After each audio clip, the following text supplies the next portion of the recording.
That screen kills me. It looks like, some video game that we used to play back in the 80s. I'm expecting to have the little knob there with the paddle that goes up and down so I can play tennis on it. The past 2 weekends have been super rainy, and I've been trying to get to that tender project. I want to get some fiberglass repairs done to it, get the screw heads covered up, get it sanded nice and smooth, and then get it painted. And then it's going to sit on the front deck of Grebe here. So I want to get that done before the weather really turns. It is October 19th today. And the past 2 weekends have been super rainy, and that becomes normal here on the southern part of Vancouver Island in the winter. It's not bad outside today, so I think, it's getting late already, but I think I might go up to the yard and just see if I can get some sanding done on the tender. But I thought maybe one thing I could start to show you is Grebe. And one of the things that's sort of interesting that I could use a hand with, frankly, some opinions about is the operating systems here on the boat. They are adequate, I think, in my opinion, but, my intuition tells me that they need to be updated. And so I'm going to show you, and then I hope that you can chime in and we can talk a bit about it. We'll start here. I'm in the pilot house right now. And here, let me show you. We'll start here. This is the ancient old radar system. And I need to learn how to work it. But it still works. It counts down 90 seconds. I should have turned that on a while ago.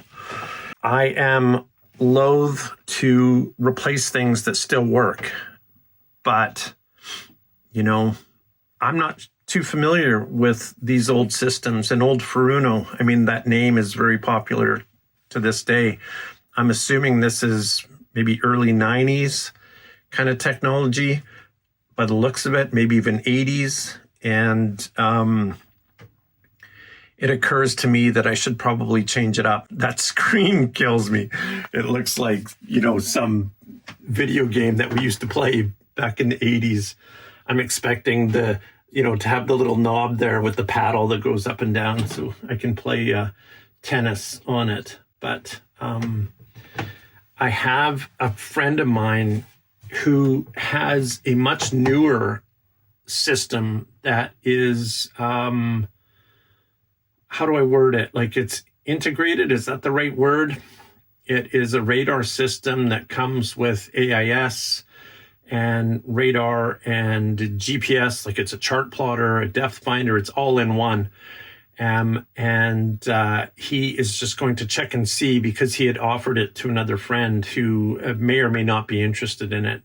But I told him that I definitely was. So, and then I asked him about, he's been in the boat business industry for decades. And I asked him about, this sort of thing. Like, do I just replace it? Do I replace this old radar system? And he was like, well, no, it still works. But, now you have a redundant system. And so then that kind of hit me, that's common sense type stuff, have redundancies, right? So, like I say, I need to figure out how to use this.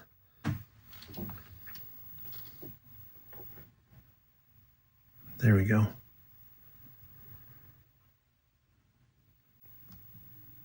There we go. So this is picking up, we're in the marina, right? So it's just picking up everything, all the masts and different ships around, things like that. So, but anyways, it still works, like I said. So I got to get a manual for this, or at least watch some videos, because it's got a bunch of buttons here that I need to understand prior to being out there. But it'll be fun to play with this winter when we're out sailing here around the southern Gulf Islands. How do I turn it off? Hey, I appreciate you being here and watching these videos. So obviously, please hit the like button and subscribe. And more important than that even is sharing. And also, I've launched the new community. And so what we're going to do with that is just a lot of insider. It's a way to help sustain the channel and keep things going. But we're going to do a lot of cool stuff, monthly live Q&As and a lot of behind the scenes stuff for the members. So I hope you'll check that out. The link is in the description. So thanks for helping. Cheers. I'm getting ready to move the boat, Missy. Okay, the next piece of gear that we have here is the echo sounder. And this is just, you know, a basic sort of 5-inch echo sounder, the LS4100. This is just a basic depth sounder, fish finder kind of thing. I got to figure this one out too because I can barely see the screen. It's so dark. So it probably just needs to be, I don't know, replaced, right? But anyways, I'll go through the menu here and try to figure this out, how to get it a little lighter. So that's basically it for gear. And then, you know, gauges here for the old diesel, they all work. Oil pressure and temperature and the tack all work. This is a radio that I really want to replace. The radios that you can get nowadays are filled with all sorts of, again, redundancies, AIS and different systems. So this is an upgrade as well that I need to take care of. So 3 pieces of kit, and then on top of that will be the navigation Savvy Navi that I use on both my phone and the laptop and the tablet. So, you know, we've got charts and, you know, navigational aids built in with 3 different units or 3 different pieces of hardware that we can use. And then, you know, the other thing that I'm really, really serious about is celestial navigation. I want to learn how to do that. We've got down underneath the chart table, we've got just loads of different charts for the area around here. So I need to learn how to paper navigate. And I think it's okay. I think technology obviously is amazing, but it would be very comforting to know that I can just navigate on my own if stuff went sideways as far as power goes or satellites or anything like that, right? There's just so many. The thing that worries me about this electronic navigation gear is that you are just completely reliant upon it working.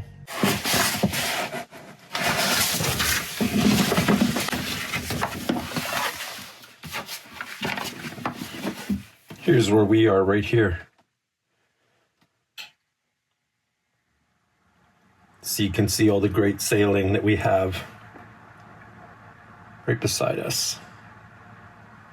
The other thing too, you know, I'm watching videos of guys traveling the Northwest Passage, and a lot of those, you know, a lot of that area is uncharted.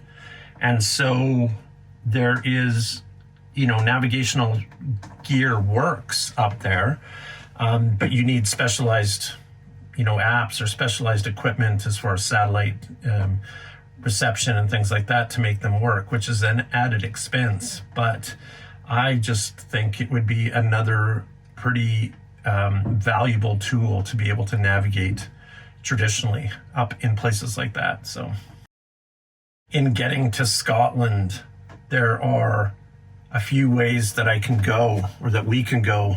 And the one that, you know, just instantly I'm drawn to is the Northwest Passage.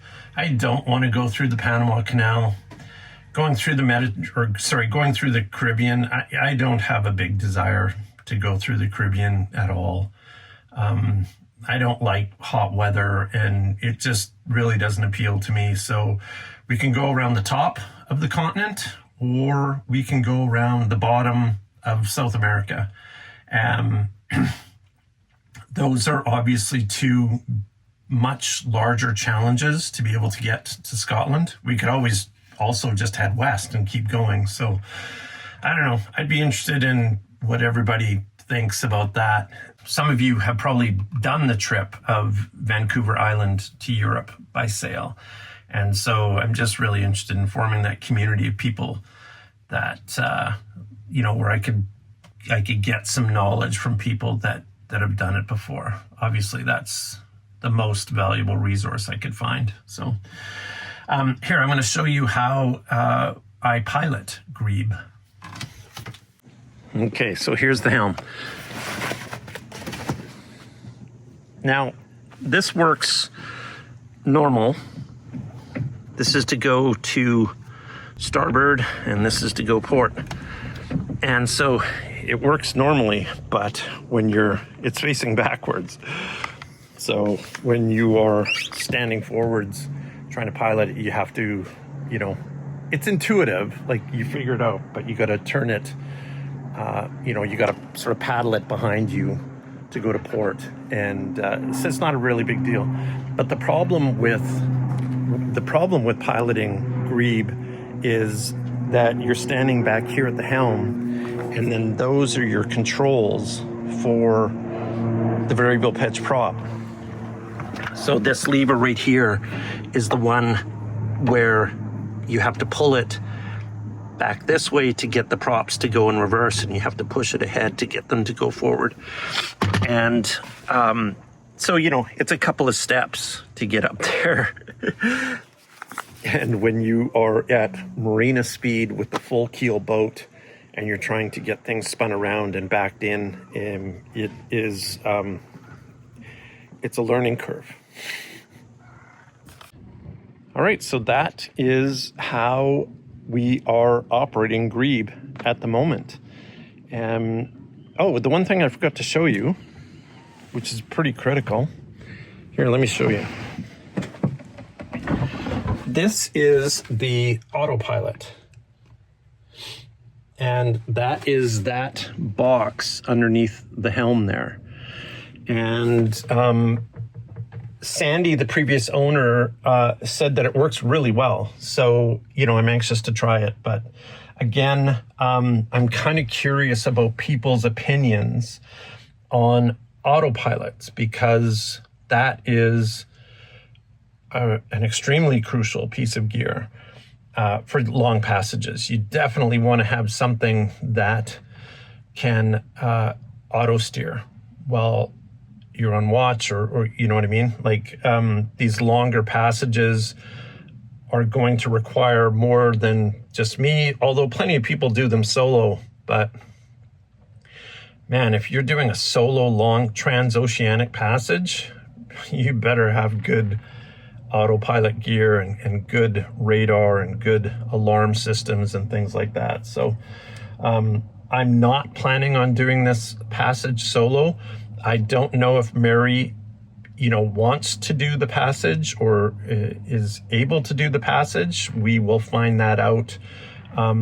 She's spent time, as you know, she spent time on a sailboat back in her 20s, but she is also susceptible to seasickness. And, I don't know, we'll have to figure it out. We'll have to discuss it. We haven't really talked a lot about it, but the few times that we have talked about it, it's been, I think, mainly me wanting to do the sailing trip to Scotland, and she will fly and meet me there.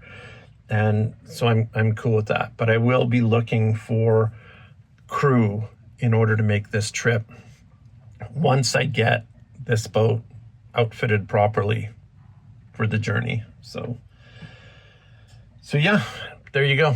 That is the operation of W Grebe, and it shows you the sort of the challenges that I face between now and the time that I set sail for real to get over to Scotland. So thanks for being here.